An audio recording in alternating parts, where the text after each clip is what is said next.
Tugas pemimpin sebagai Gubernur Jawa Barat hari ini adalah bagaimana membangun rasa empati antara pemimpin dengan rakyatnya, bukan dengan ucapan, tetapi dengan tindakan.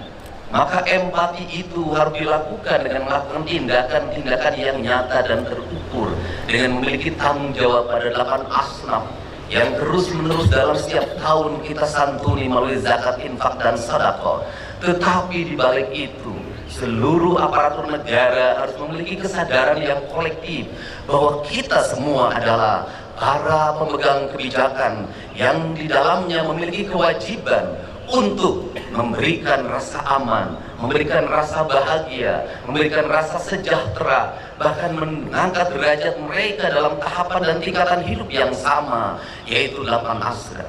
8 asnaf dalam kaidah Islam dilakukan pada zaman Rasulullah SAW. Pada saat itu masyarakat hanya diwajibkan membayar zakat, tidak diwajibkan membayar pajak. Sedangkan kita pada hari ini para penyelenggara negara, baik eksekutif maupun legislatif, memegang kapasitas melakukan pengelolaan terhadap anggaran belanja dan pembangunan negara atau APBN, APBD, anggaran belanja dan pembangunan daerah Provinsi Jawa Barat. Yang paling mendasar adalah bagaimana anggaran itu terdistribusi untuk mewujudkan rasa adil pada 8 asnaf itu. Karena apa? Karena pada zaman Rasulullah, zakat memiliki fungsi pengelolaan negara yang dikelola oleh Baitul Mal. Sedangkan kita hari ini memiliki kedobel anggaran. Yang pertama, Basnas mengelola keuangan melalui pembayaran zakat. Yang kedua, negara melakukan pengelolaan keuangan melalui APBD. Di balik itu ada infak dan ada sedekah. Sesungguhnya di Indonesia ini adalah pungutan untuk rasa adil masyarakat sangat banyak, melebihi negara-negara lain. Tetapi kenapa yang menjadi problem? Justru keadilan belum terwujud, justru kemiskinan belum tertangani, justru orang-orang tidak mampu sekolah, tidak mampu membeli baju seragam, tidak mampu membeli sepatu, banyak pungutan di berbagai tempat. Sesungguhnya kita yang sholat dalam setiap hari 5 waktu, kita ini melakukan pengkhianatan terhadap apa yang menjadi tugas dan kewajiban kita sebagai penyelenggara negara. Alangkah malunya kita di hadapan Allah di negeri yang beriman dan beramal soleh ini, ketika pungutan negara ada, pungutan zakat ada, tetapi rasa adil belum terwujud.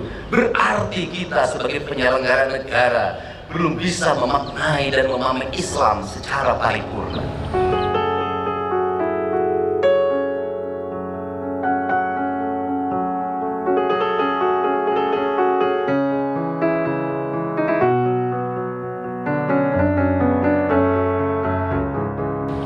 Untuk itu, kami sampaikan bahwa pemerintah Provinsi Jawa Barat menyampaikan permohonan maaf yang sebesar-besarnya. Karena sebagai penyelenggara negara, pengelola keuangan daerah, kami belum bisa mewujudkan seluruh apa yang menjadi cita-cita dasar proklamasi, menjadi cita-cita dasar keislaman kita. Dan kami dalam setiap detik, setiap menit, setiap jam, setiap hari, setiap minggu, setiap bulan, dan setiap tahun hanya bisa mempertanggungjawabkan secara administratif, secara yuridis, tetapi kami tidak bisa mempertanggungjawabkan secara paripurna. Kaidah Islam mengajarkan tidak dibedakan antara dunia dan akhirat. Dunia dan akhirat itu satu kesatuan. Perbaikan dunia akan melahirkan kebaikan di akhirat.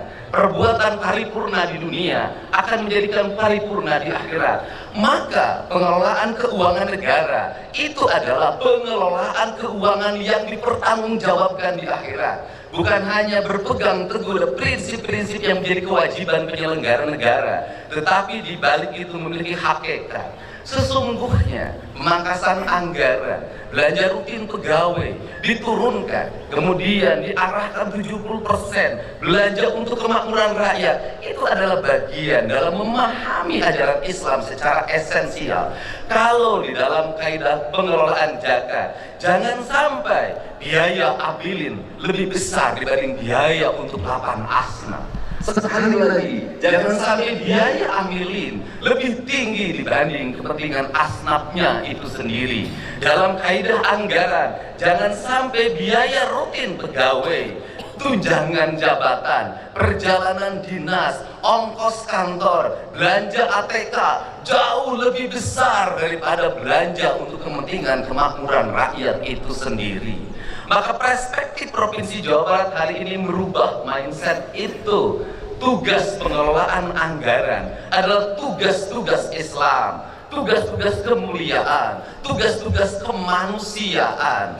Maka kegagalan seorang gubernur adalah pasti ada orang yang menjadi pengemis di perempatan jalan, masih ada anak-anak yatim yang tidak sekolah, masih ada orang-orang miskin yang rumahnya roboh, masih ada orang yang kebanjiran tapi tidak tertangani dengan baik, masih ada orang yang bunuh diri karena terikat bank emok, bank keliling, pinjol. Itu adalah kegagalan seorang pemimpin. Untuk itu, pada kesempatan hari ini saya mengajak pada seluruh penyelenggara negara di Provinsi Jawa Barat, para bupati, wali kota, para kepala desa, kepala kelurahan, mari kita bersama-sama memiliki kesadaran. Keislaman kita bukan dinilai dari umroh kita yang dilaksanakan setiap tahun. Keislaman kita bukan dinilai dari gamis yang kita pakai. Keislaman kita bukan dinilai dari peci hitam dan putih yang kita kenakan, dari sajarah yang kita hamparkan. Keislaman seorang pemimpin dinilai dari senyum rakyat dalam setiap waktu. Sekolah tidak mesti ngantri. Senyum rakyat dalam setiap waktu, makannya tepat dan bergizi. Senyum rakyat dalam setiap waktu, jalannya halus. Senyum rakyat dalam setiap waktu, pupuk tidak sangat mudah didapatkan. Senyum rakyat dalam setiap waktu, ketika sakit di rumah sakit, negara tampil dan hadir untuk mengobatinya. Dokter dan para medis tanpa membedakan kaya dan miskin datang dengan penuh senyumannya. Senyum rakyat dalam setiap waktu ketika